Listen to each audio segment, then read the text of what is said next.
Hi, this is Brennan Davis from Bedrock Games and the Bedrock Blog, and I'm back with Adam Balderstone, and we're talking about Babylon 5, Season 4, Episode 22, The Deconstruction of Falling Stars. So this is sort of like the I don't know, what would you call this episode? Because we already kind of got the finale, and this is really more of like an epilogue, maybe, I would say. I guess it is an epilogue.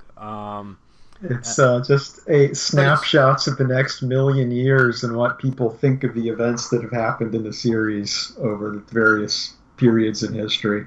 But they also are planting seeds for the. I know that they don't know if at this point if they're even going to be on the air, but they are. Or actually, would they? Oh, they do know. They do know when they made this. Was actually made as part of the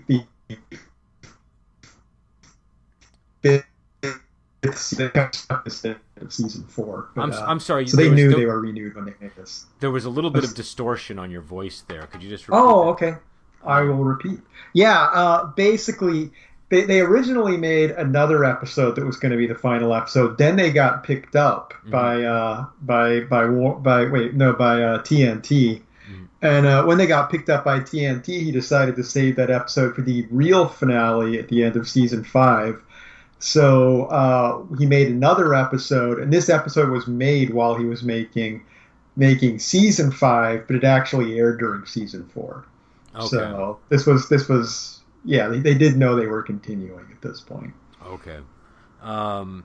So but they offer glimpses of things that are to come, and they do it in an interesting way where I don't know what's coming next season yet, but there's like one scene in here where it's like, oh, I wonder what that's going to look like if they actually play that scene out in the episode, because we don't know who the person's talking to, and so there's some exciting things that are planted here.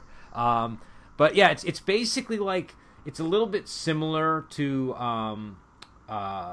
Starship Troopers, the movie, the way that was framed with the. The viewer is sort of a war or whatever. Yeah. Sort of the viewer is, and except in this one, it's kind of, I think it's a time capsule that's being sent to the to the great beyond or something. So I was a little unclear on exactly what was going on at that ending part, but essentially they're downloading information and we're getting snippets of the info. And so the only scene that even feels at all like anything from an episode of Babylon 5 is right at the start where Sheridan and Delenn have just been married, I think, and they're coming back to Babylon 5, and there's a celebration.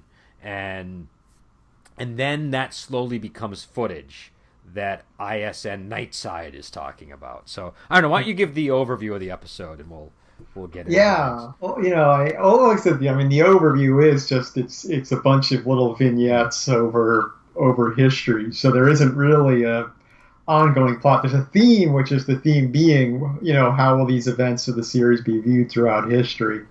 But yeah, talking about the first segment, them returning after the wedding.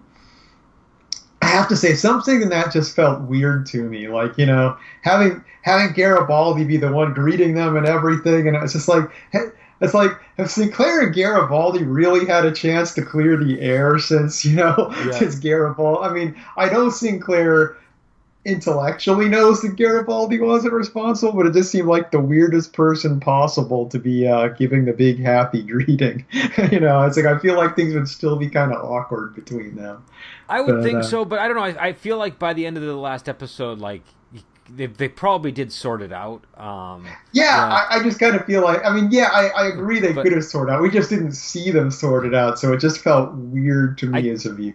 I did think there was something that felt a little bit out of sorts with that scene. Like the scene when they're sort of all together and Garibaldi is giving the speech. It felt like, this is a horrible comparison, but it felt a little bit more in place with something like Saved by the Bell than Babylon 5. It didn't feel like a Babylon 5 episode to me. And I don't know if that was a product of it, maybe because they were only... everything else sort of fit, but like that one scene, maybe they just didn't have time to get the atmosphere together or something. Do you know what I mean? Like, yeah, it was a rush job, so it did feel off to me. But then once it switched to the ISN footage, and then you had the first vignette that really is significant. was it the host's name is Derek Mitchell or something like that, and he's basically like reporting right after the what's the name of the alliance? The Interstellar Alliance? Is that the Interstellar Alliance? Yes. So they're sort of reporting on recent events and then having a roundtable discussion on, sort of like a crossfire type thing. It felt very mid '90s CNN. Yeah. And so you had like the talking heads sort of, this sort of giving their take on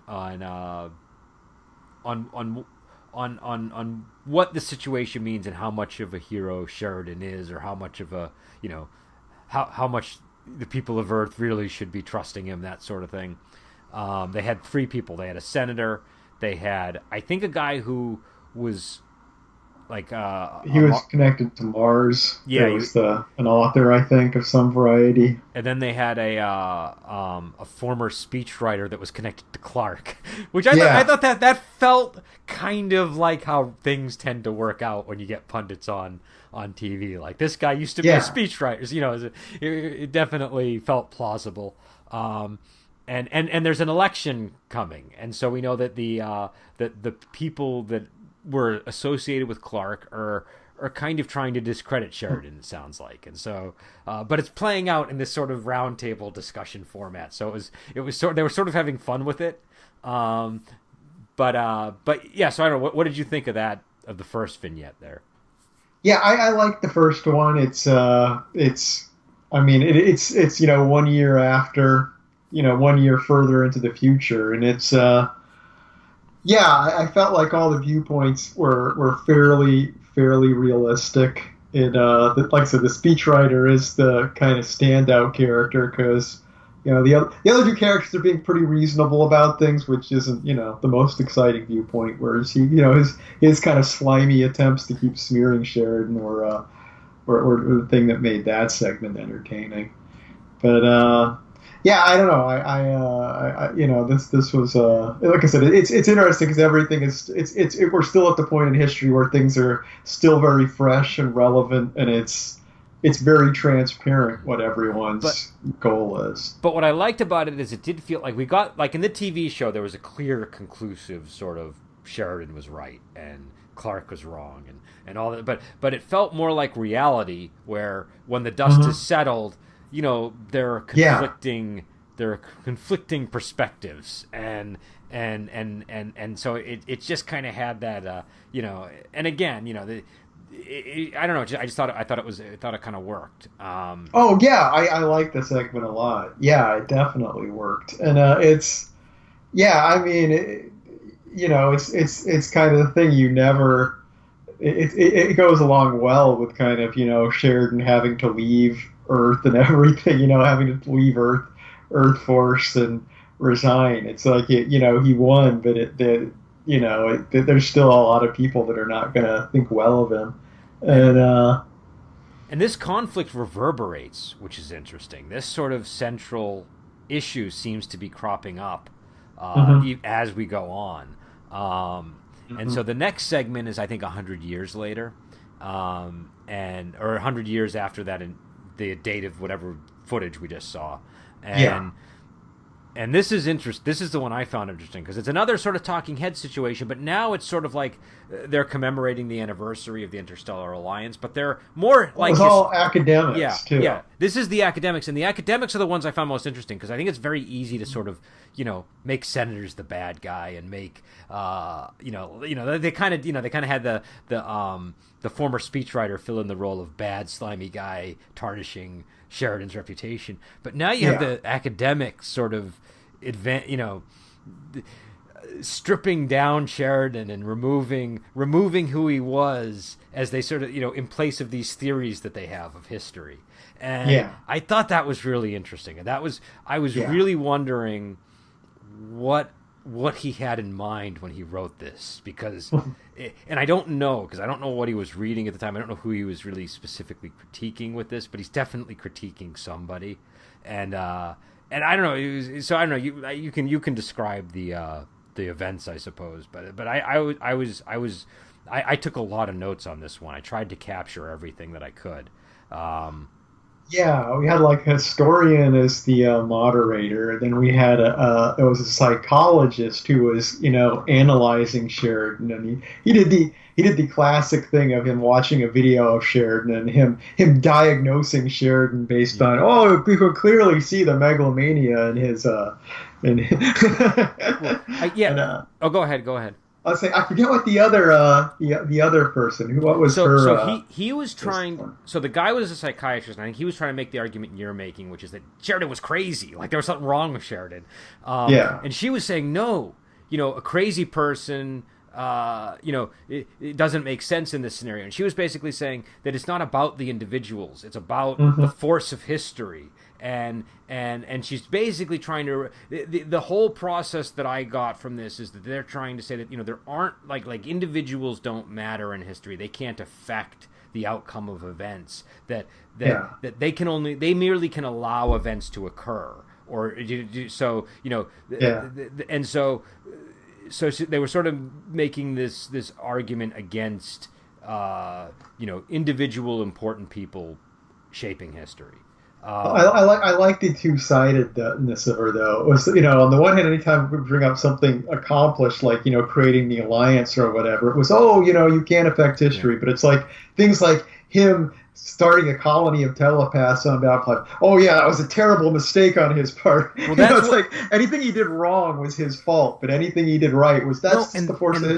That's what's so brilliant about the critique I think he's making, and I don't know what he had in mind specifically. So I kind of there's sort of like candidates in your head for what he might have been considering when he was writing this, but I thought that was really brilliant because you can almost miss it, you know what I mean? But it's exactly what you said. Like she's denying him any agency and power when it comes to his achievement. She's saying no, something as big as the Interstellar Alliance that had to be all these things had to come together, and he was just in the right place at the right time to sort of green light it to happen.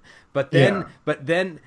So he's not making a decision. He, somehow that even she's not even regarding that as a decision somehow. But then when it comes to what he might be blamed for, she's more than happy to point out she has a list of blunders. The telepath thing is just the first in a long list for her. And so I thought that was clever writing there. Because it was really sort of like you had to put those two parts together yourself as a viewer. They didn't do it for you. So again, this idea of I'm guessing that Straczynski really does not like the idea of people not being able to affect history. That was sort of my take home from this. I think that's a running theme of the show is that you always have, it's been stated, I think, a few times in the show, you always have a choice, even when you don't, I think it's the seer that talks to Londo says, we only tell ourselves we don't have a choice when we've already decided what we're going to do. Yeah. Thematically, that's a huge part of the show. And so, and they're also doing this thing where they're, in the course of this episode is doing it, but this is the point where they're sort of academically, to the title, deconstructing Sheridan and his crew. And it's interesting seeing that happening, as a viewer when you've had, the opportunity to see them in action the whole time. And so it's an interesting sort of critique. And I thought that I don't know. I really enjoyed this part of it. I thought that the up until when Delenn comes back. When Delenn comes back, I thought that's when it got a little heavy-handed. But I could see why he did it. Do you know what I mean? He wanted. I have mixed feelings. It's definitely heavy-handed, but it kind of worked for me a little bit, just because it's just the idea of her still being around all this time, and I don't know. I won't go into more detail, but I think it works better if you watch the whole series. Actually, I think so. I think there's an additional layer to me that you haven't gotten yet. Okay, but, so I might be getting a glimpse of things that I don't know the totality of. But I thought up to that point it was a very effective. Like I felt that was enough for me as a viewer to sort of I understood what he was trying to do, and then And that just felt like when Delenn came, it felt a little bit like Straczynski was walking onto the set. Do you know what I mean? That was. Oh yeah, it was really heavy-handed. Yeah. It doesn't make any sense. What was she watching this and she suddenly showed up, or it didn't logically make any sense. But on an emotional level, like I said, I can't go into all the reasons yet. But I will invoke this episode again later to explain more. But I did write down what she said. Basically, she comes and she says Sheridan was a good, kind, and decent man, and they're kind of making the argument that he either wasn't a decent man or he didn't even matter really, and so the announcer says, well, you came all the way just to say that, and she says, you came just as far to say less. And I think the rest of her speech was, you don't wish anything to you don't wish to know anything, you wish only to speak. That which you know you ignore because it is inconvenient. That which you do not know you invent. None of that matters. He cared about the world even when the world cared nothing for him. So she's sort of, trying to redeem his memory and the history of what happened. And the announcer says, but of course we'd expect you to say that. So he's still sort of playing that skeptical game, but she just gives him a look. And what it what the scene reminded me of? This is why it bothered me, but I'll admit it worked. And it reminded me of the scene. I think it was Annie Hall, where Woody Allen's in line waiting for the movie, and he's got that guy ahead of him, going on, and he's getting annoyed, and then he like pulls the director out, and the director, is like, oh, you don't know anything about my movies, and so it was like that kind of a moment. It was, but it was serious. It wasn't done with comedy. It's the kind of thing where it is really easy to tear down dead people. I mean, it's something that kind of bugs me when people get really, really into, what is it I'm trying to say? When you're trying to get, it's really easy to kind of refight battles that happened, 100 years ago and pick them apart. I mean, obviously you need to do that to an extent for history, but.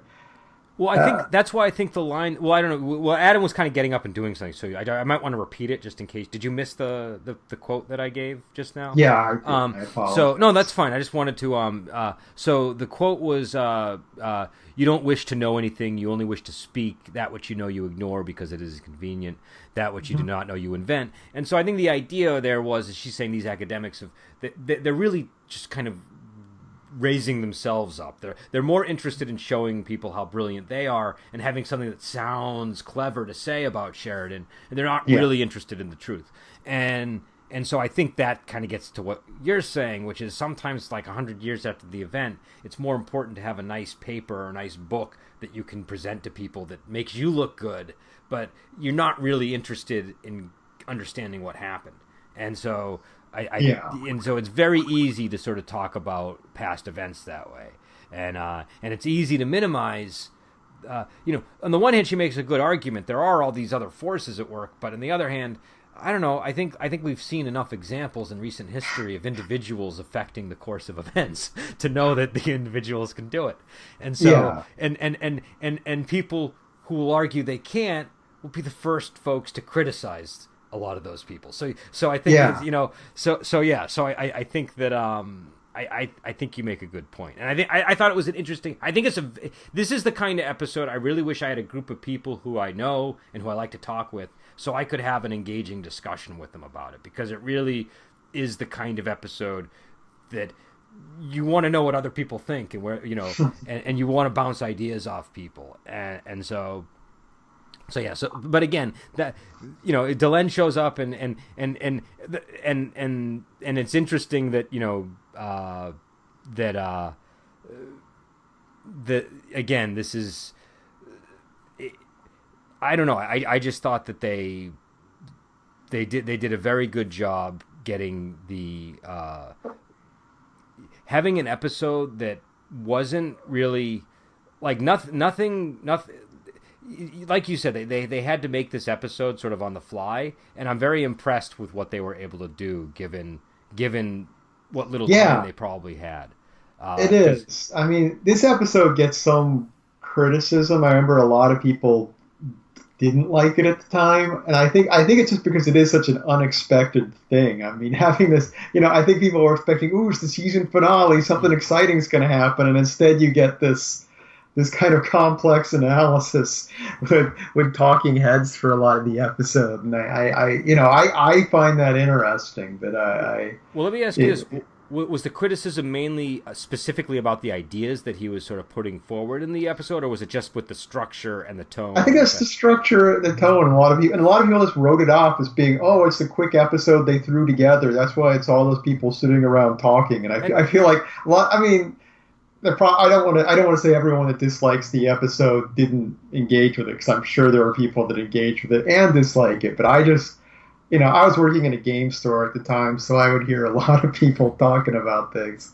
And the main one it was just boring. It was just people talking, whatever. And it's like, well. I mean, okay. I found the conversations interesting. I thought that there was a lot of stuff to really think about and try to sort of. I was really sort of trying to figure out where Straczynski was coming from, and what I really wanted to know, like, what is he thinking about that's making him, because he's angry about something, and I wanted to know what it was, and so I feel like that's always interesting to me, and it was one of the moments where, like, I really wish I had an opportunity to just, like, ask him a bunch of questions about this episode. Do you know what I mean? Yeah. And so to me, that's a sign that it's doing something right. I can sort of see the point, like, but at the same time, I think they're trying to make, they're trying to work with what they have. If you have a limited amount of time, and obviously you don't want to affect, budget down the road, having episodes that are structured so that you're just dealing with people talking to each other most of the time. And that's not all that's going on. I mean, some of those sets were still pretty impressive if they had to cobble them together. But that makes sense. And also that's a really good writing challenge. It's not easy to write, 4 people in a room talking and have it be engaging like that. But no, it's very true. Exactly. It's like dialogue is about the hardest thing to write. And so I thought it was cool. And the next one I really kind of enjoyed for other reasons. The next one is 500 years later, and we get a there's a guy. He's sort of like from the it's like a 1984 type situation where he's the new version of Night Watch all over again. But they're better at it now, because now Night Watch is more clear about what they're doing. So they have this distinction they draw between real fact and good fact.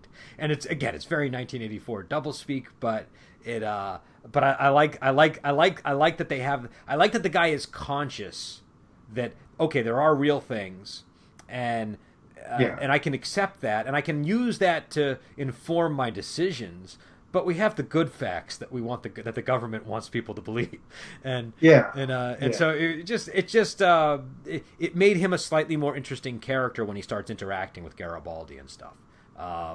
Garibaldi, his angle with him. Well, I know you're a real fact kind of guy, so level with me.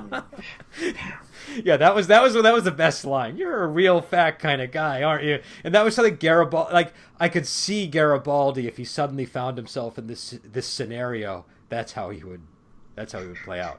But what he's doing is he's creating these holograms, and he's downloading the actual psychological makeup of Sheridan, Delenn, Franklin, and Garibaldi, with the ultimate aim of changing those makeups so that they can create false histories of what happened that paint them in much less favorable light. So that are they Earth Dome? Is that at this point, is that what they call their government, Earth Dome, or am I? Yeah, I think it was Earth Dome. I don't know if they ever specified specifically. But so the faction this guy represents can be free to break away from the Interstellar Alliance and expand. And Sheridan's memory is a big problem for them, so they're trying to construct propaganda through the holograms. But in order to do that, he wants to run a control program where he just sees if the real personalities are functional and operational. And so it gives. So I don't know.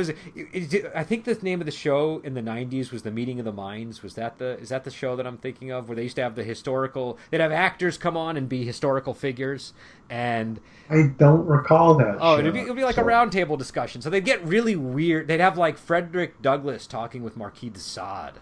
And there'd always be like 4 people, and this kind of it reminded me a little bit of of that because they're bringing Sheridan up and all these other people and then he's downloading the knowledge of what's actually happened since, and they're all commenting on it.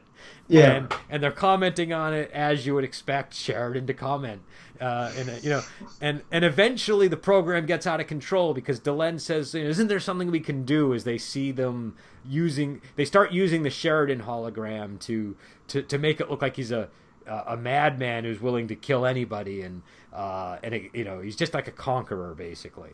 And by the way, I'm very intrigued to know, is that going to be a scene, and then is there, are we going to get that version of the scene or some variation on that scene?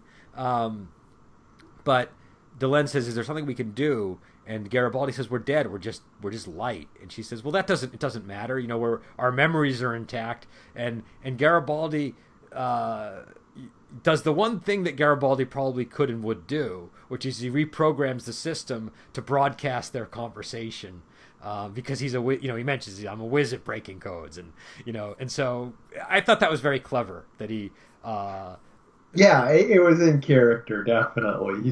That is his well-established trick. I'm sure there were viewers who questioned the ability of a hologram to do that, but I thought that it still made a good deal of sense in the story that they were telling. Yeah, I agree. I was willing to buy it, and I mean, it is interesting because it's a it's an interesting choice because, well, if they were doing this whole propaganda thing, like maybe possibly the war would have been averted, but the bad guys would have been in charge. But it's like Garibaldi's like, "Oh, I'm just gonna get the missiles flying." So it kind of puts Garibaldi in an interesting position there. But yeah, well, and he did figure out that the other side had a better humanitarian record. So, I agree. I agree with that part. Yeah, and like I said, the other they were probably going to do a sneak attack on the more humanitarian side anyway. And but yeah, that was an interesting. And this is also the one where they actually mention deconstruction, because he's saying the deconstruction process. So they're specifically trying to deconstruct these historical figures, and so it's sort of where the title becomes starkly relevant. So everything in the episode is doing that and leading up to it, but they actually mention it by name. And then the next one is these monks after something called the Great Burn, which I don't know, is maybe that what all this is that what happens after Garibaldi? After that, I think that is what we're seeing. I think it's just that's what 500 years later, or is it 1,000 years? Let me look here. It's 1,000 years later. Yeah. And you got this monk who's wonderful. I love the guy they have playing the head monk. And then they have Brother Michael, who's having a crisis of faith because it looks like there's this prophecy. They have these books, and they kind of in the history of Sheridan and his crew have now become myth. They've now become religion, and the belief that they're clinging on to is the idea that the Rangers are going to come back and help them restore the world back to the way it was, and so it's interesting that the faith they believe in is a faith in science. And, I mean, like that's what I found so interesting about the episode. And there are many people in the world who don't believe or who doubt, who blame science for what happened. And so it was a nice ending to the to sort of the well, I guess there's still some stuff coming down the line. There's that final vignette, but this one to me feels like the real last the last story, at least. It's just kind of a footnote at the end after this, because I really I enjoyed the monk one a lot. I think I enjoyed this more than last time I watched the series, that particular part. And Yeah, and of course it's revealed that the elder monk actually is a ranger, and the rangers are working. They just have to do it quietly, so they're not And pissing everyone off. and the thing that brings about the monk's crisis of faith is the whole analysis of he's illuminating a text, and I think at one point he's concerned that these things are just fables that are meant to match scripture and so it reminded me when you're a student and taking your first historiography class, they have you do textual analysis of the four synoptic gospels, and that's one of the things that you encounter is that that idea that it's just there's a story pattern underneath this that is very suspicious, and so Yeah. I was, so it just reminded me of that a little bit. But it was, this is a fun episode. This is there's a lot of things that sort of intrigued my curiosity as I was watching it, and yeah, like you said, we eventually find out this guy is a ranger, and what I love about it is he's one of the things he's trying to do is he's found the raw components to make gasoline, and so they're trying to restore technology basically, and he asks for some supplies to help, but he wants the supplies to be believable because the last time they said something that looked like it came out of a factory, and so Yeah. Make the container old. Yeah, but no, that was good. I like that touch. That he's still the Rangers are still going at it there, and and so the next one confused me a lot. Okay. So the next one is a million years in the future. Is that right? A million years. Yeah. And the sun is going to consume the earth. Is that? Yeah, that I believe is the case. So that's way too early. Number one, that's that's a definite issue. Now maybe there's a reason that I don't know about because it could, who knows. So I didn't know. So that started making me question the whole idea that this was even on Earth. I was like, okay, what's going on? I'm confused, and it kind of disrupted my whole. Yeah. But yeah. But anyways, it becomes clear that this guy who's sort of bald and weird looking is downloading it for the future, and I think he hands it to the information gets transmitted to a Vorlon. Is that? No, I think that was him. Oh, he gets okay. He gets he's kind of in a physical form, and he kind of energizes himself and goes into his encounter suit. So it's effectively now humans have become like the Vorlons, and it's their time to head out, to the rim, basically. Okay, and so he's leaving a time capsule for whoever stumbles upon it, I guess. But I don't know. I feel like I need to watch that one again. I had a lot of questions in that one. But what did you think of it? Yeah, it's fine. I mean, it's kind of showing that the same kind of cycle will go along. That eventually humans will head off to wherever the Vorlons in the shadows and everyone before them went off to. They'll kind of move on to that next stage, and so it's like so basically it's like humanity's going to have some huge setbacks along the way, but they're going to get there. Well, Earth at least. I guess there might be humans beyond Earth, But it's also a grim, like that timeline is not optimistic. That timeline is something like 1,500 years, 1,600 years. We're going to be in, and it's well into it at that point. So 1,600 years in the future, everything is just gone to hell. And so. And likely it happens like 600 years or 500 years. So, I don't know. The whole thing, even before you get to the Great Burn, it's like, okay, well, you're still going to have the same kind of people that we had with. I mean, you were complaining last episode about Sheridan not dealing with people and not cleaning house. But it's like, it seems like the same Clark-like people were. Going about the same Clark-like things on Earth.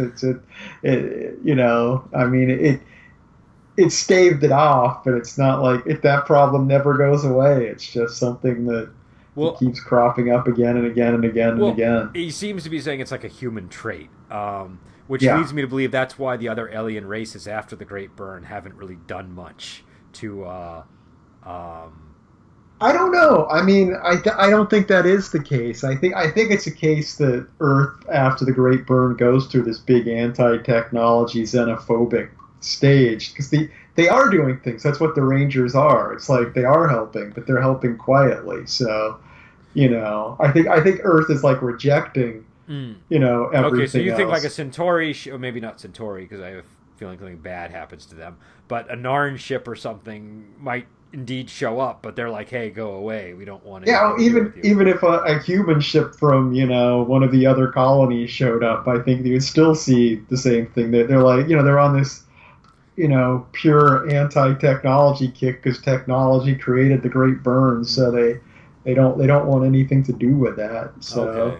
but I mean, well, certain factions do, and so the Rangers just kind of dropping by quietly because obviously we see the guy calling for help there at the end and asking for supplies. So those are we know there's No, we they're know that definitely there's there. They're definitely there. yeah. And we also know that there's a Delenn the Third.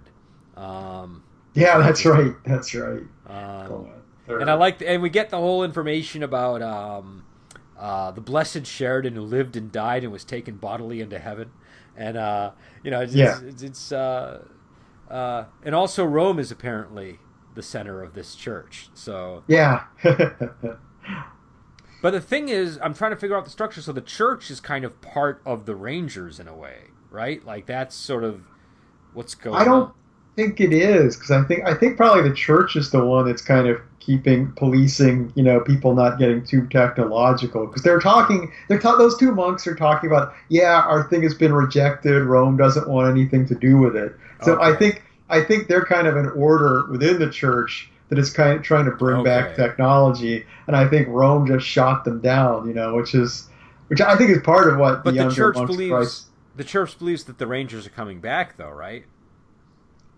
Yeah. I mean, they believe the Rangers are coming back, but I don't know what what are the Rangers to them is the question. Are the Rangers, are the Rangers some force that's going to bring technology back, or they see them as something more mystical? I don't know. Okay. Because I don't know. I'd be interested in knowing more about this church because my impression of it was maybe the church was more of a positive thing, and that but it wasn't powerful enough to contend with, the widespread skepticism of technology. I could be wrong. I mean, it is a bit ambiguous, and the church could be somewhat anti-technology and still be benevolent in other ways, but I don't know. Yeah, I mean, there isn't a lot of information. I'll have to watch it again because I feel like I missed some things there, but I don't know. It was an interesting one, and I feel like this is kind of the one that to me feels. And again, there is a scene at the end where Delenn and Sheridan are in bed, and she says history will tend to itself. But I completely forgot that scene existed, which I guess says something. So, but I think this is like I think I've mentioned this before, but it's a little bit like the appendix to 1984. Where you're watching it and you're trying to figure out stuff based on what you're seeing, and so one thing I think I see is that there are no telepaths that we see evidence of after the that's interesting because I, having not watched this in many years, I had the impression when I remembered this episode. I remembered that war that we see happening, with the Great Burn, the Garibaldi kind of, sets off is, it's, I, for some reason in my memory, remembered that as being a war between the telepaths and the humans, but there's no actual indication of that. No, I was thinking that was the telepath war, but I'm like, I don't think that was the telepath war. I think the telepath war must have happened earlier. Well, there's a reference of it in, happening on Babylon 5 because Sheridan tried to start a colony of telepaths, and then he says that was his greatest mistake ever, which was the mistake. I don't think that's the telepath war, actually. I think that's just a telepath incident. Oh, okay. Yeah, I don't know. But we know that there's supposed to be a war eventually. That's the idea that they've been planting, and and again, if there is a war and it's a conclusive one where there's clearly either going to be no telepaths or no humans, it looks like the telepaths do not come out on top, or they're so good now, it's just not even apparent. Yeah, but I think a society that was entirely telepaths would just be so different, though. I kind of feel like there would be evidence of it in this clip, right? Like we'd know that's a telepath. Yeah, I mean, I don't know if everyone was telepathic, it would just be, I don't know, it wouldn't be human society in the same way anymore.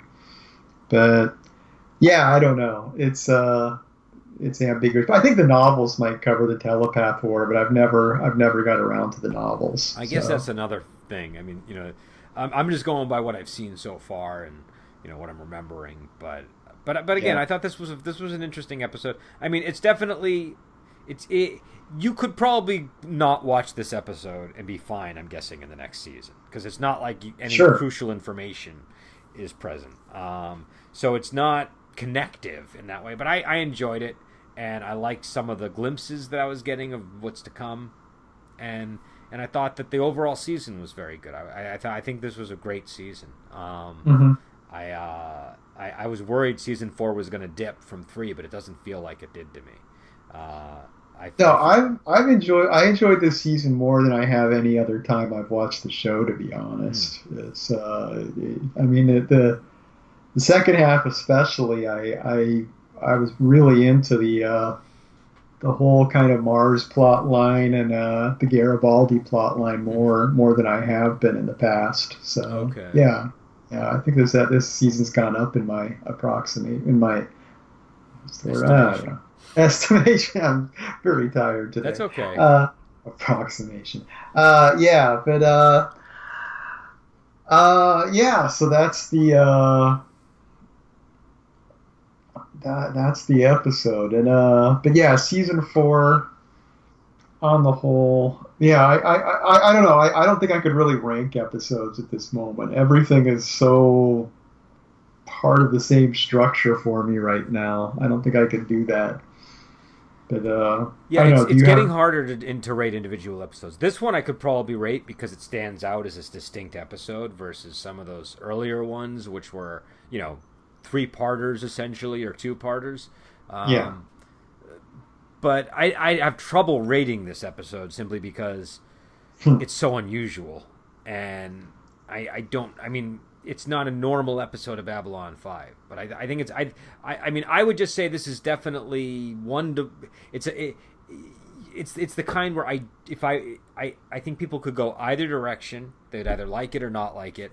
But it's worth giving it its day in court and deciding for yourself if you like it. I enjoyed it. I think if you're a history nerd, you're a lot more likely to like this episode. And if you don't have a strong interest in history, you're a lot less likely to, I would say, would be my overview. And I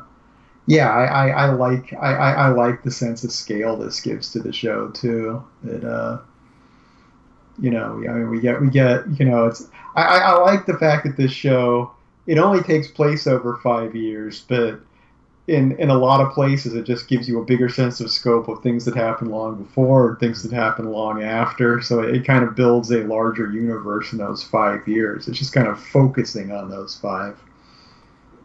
Yeah, no, yeah, I see what you're saying.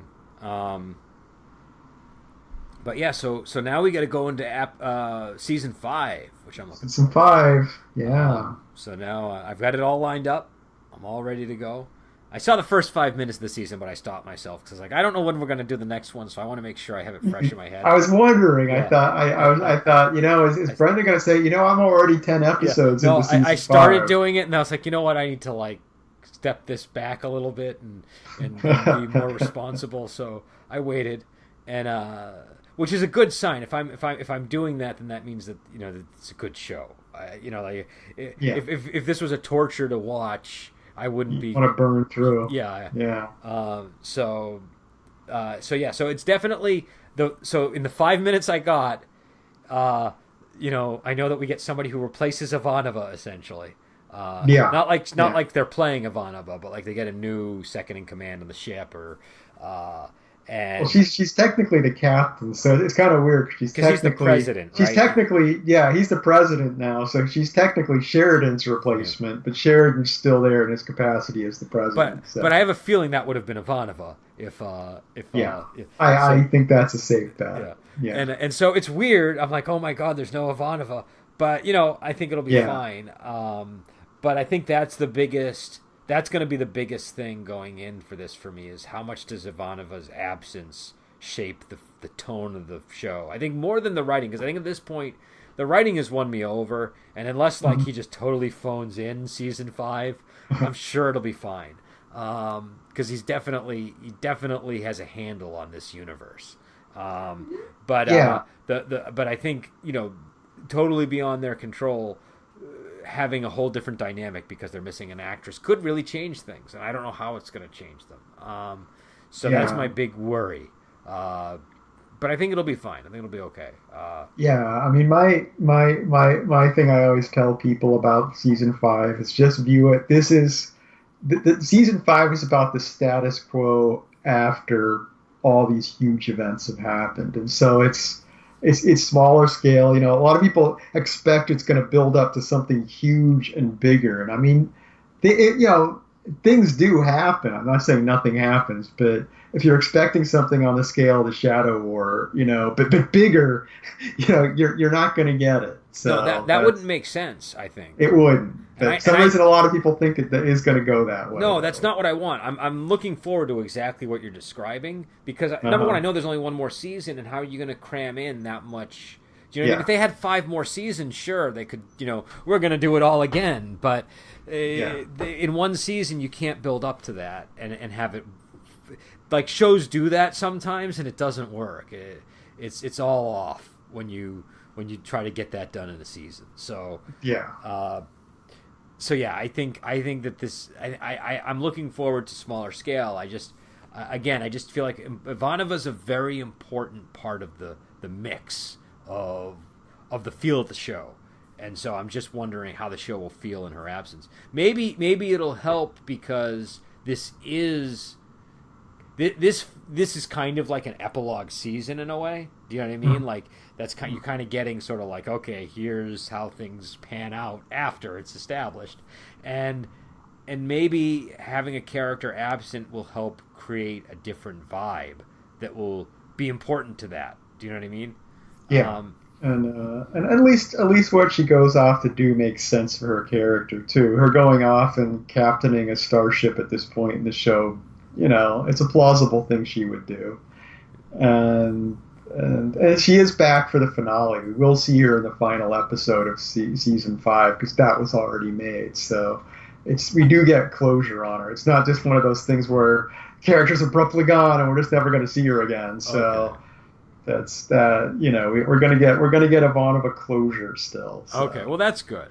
Does she make an appearance in any of the subsequent movies they made, or is that not? I think she is in some of the movies. I think she might be in. I think she's in Third Space off the top of my head. Well, obviously she's in the prequel. Yeah. The prequel. She shows up in that. But I can't remember. Those are the only 2 movies that I really remember at all. Okay. But, I definitely may want to watch some of these movies now because I'm curious enough that I'd like a little additional Babylon 5 when I'm done with the series. Third Space is you've seen the prequel. Third Space is fine. It's just kind of a episode. It's kind of set between the end of the Shadow War when they start going after Earth. So we've actually already passed the point where it takes place, and it's fine. It's just kind of a thing that happens. Were the movies made after the show mostly, or were some of them made during the show? Do you know what? Some were made during. Okay. I think the prequel and Third Space were the 2 that were made during. Okay. And other than that, I don't know. I think those are the only 2 that I'd strongly, well, not strongly, I'd recommend. The others, I think, kind of take a dip in quality. Okay. But I don't know. We'll see what we can do. I own them, so I can look at them again. But okay. But yeah, I you know, I'm eager to get into season 5, and that's my only reservation is the Ivanova thing. But, Yeah. But you know, the first 5 minutes, I didn't see any problems. And I'm also in that first 5 minutes. I don't know if I trust that new lady or not. That's the other dynamic. So that'll be interesting because I can't. You know, that's going to be something that I'll get to see play out. But yeah, so I guess we'll be back on this Friday. We're going to do the second Brave Archer movie. So we did the first one last week. Which people didn't know. We recorded that one a week ahead of time. We actually took last week off, not the week before. Yeah. So, but through the magic of podcasting, we aired sleight it. Of hand. Yeah, we aired it last week. And so this week we'll continue the heroic couple's adventures in Brave Archer 2, and Kenny and I will. And again, Brave Archer is connected with Return of Condor Heroes. That's why we're doing the Return of Condor Heroes readings. Kenny and I will do our discussion of Return of Condor Heroes on, I think, on Friday. I'm not 100% sure yet. And that should be the next 5 chapters. So I think that's chapters 21 through 25 or something like that. I don't remember. It's the first 5 chapters of the 3rd volume. And then when we finish Babylon 5, me and Adam will be going through the 2006 version of Return of Condor Heroes, which I'm looking forward to putting Adam through. So yeah, I'm looking forward to that as well, definitely.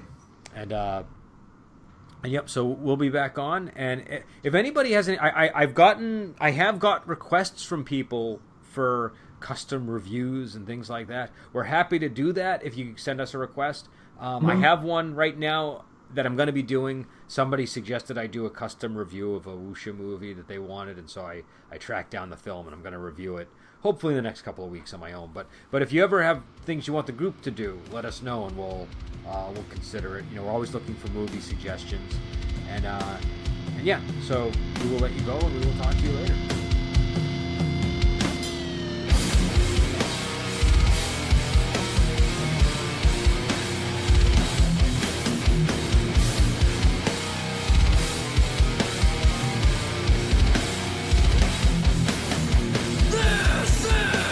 Just my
opinion.